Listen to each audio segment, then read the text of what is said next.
Proud daddy ang aktor na si Piolo Pascual sa kasalukuyang estado ng karera ng kanyang anak na si Inigo. Pero bilang ama, mas proud daw siya sa pagiging mabuting tao ng kanyang anak.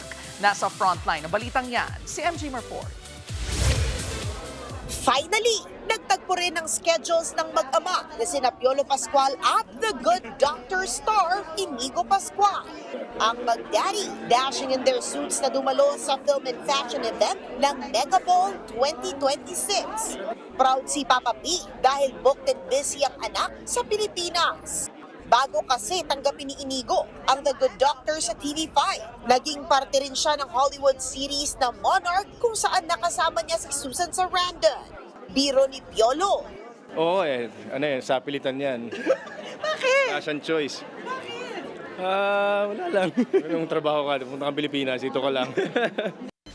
Kasabay ng The Good Doctor taping, may pelikulang ipapalabas si Inigo Pascual, ang Drags to Riches, kasama sina Elijah Canlas at Christian Bables. I realized the other day, sabi ko, ano ba itong mga pinagagawa ko? Yung mga characters na ginagawa ko, I'm doing comedy for the first time, and then I'm doing, of course, The Good Doctor.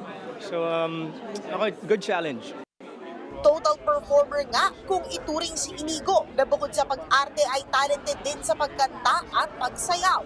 Pero para kay Papa P, more than being multi-talented, mas mahalaga sa kanya ang feedback tungkol sa karakter ng kanyang anak.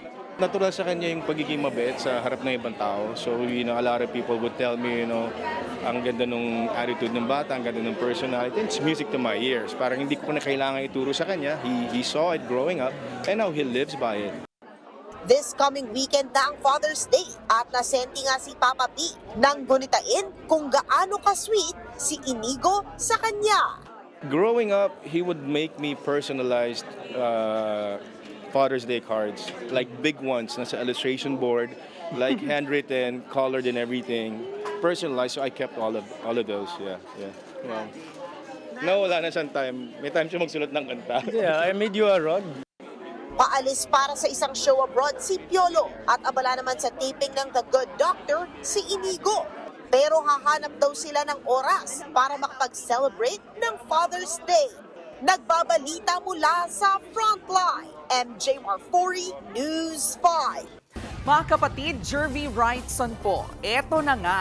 Para sa latest showbiz news at iba pang K-alaman, mag-follow at mag-subscribe na sa social media pages ng News 5.